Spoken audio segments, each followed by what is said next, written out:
Analyst at FXDaily Zain Vawda joins us now for a broader look at today's market activity. A good evening to you, Zain. Where did the JSE end off?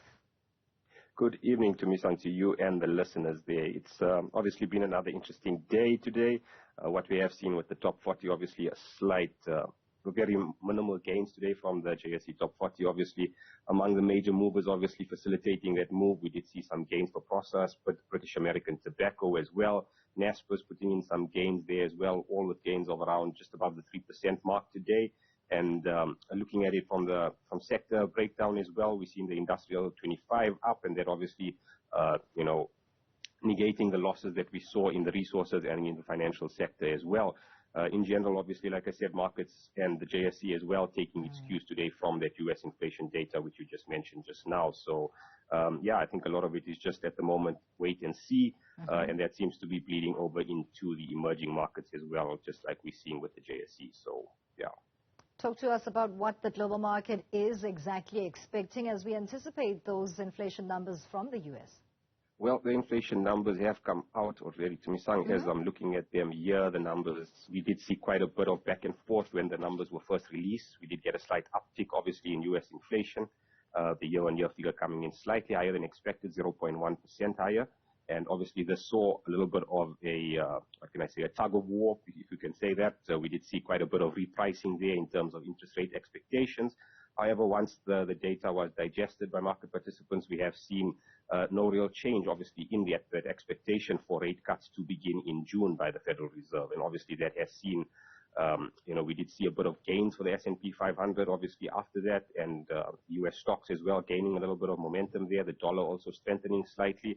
So a lot of mixed signals at the moment, and I think it's still, we are expecting the rate cuts to happen in the second half of the year, but today's CPI has a picture of when that will actually happen. So for now, I think that's still that tug of war that continues to happen as data continues to be released. Almost lost you there due to connectivity, Zain, but let's talk about how all this has impacted on emerging market currencies then. Yes, emerging markets as well, to me, having quite a good month so far. I think February as well was quite a good month for a lot of the emerging markets. And I think a lot of that, as the gentleman mentioned before me, has been driven by dollar weakness. We are seeing that with the rand as well.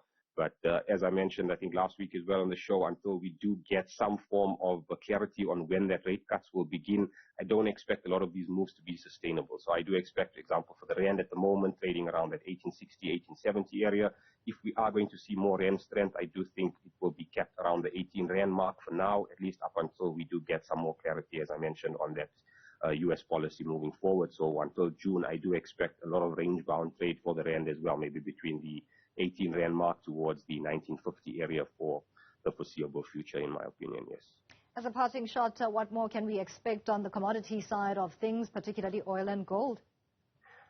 Gold, obviously, everybody's been paying close attention to that one. We came within a whisker of $2,200 an ounce last week, and we are seeing a bit of a pullback here early parts of this week. I wouldn't be too concerned about that. I think a lot of that could be down to profit-taking by large institutions as well as, obviously, the retail sector. One thing that is looking positive for gold prices moving forward is that we did hear today from the People's Bank of China as well about them continuing with gold purchases moving forward for the foreseeable future.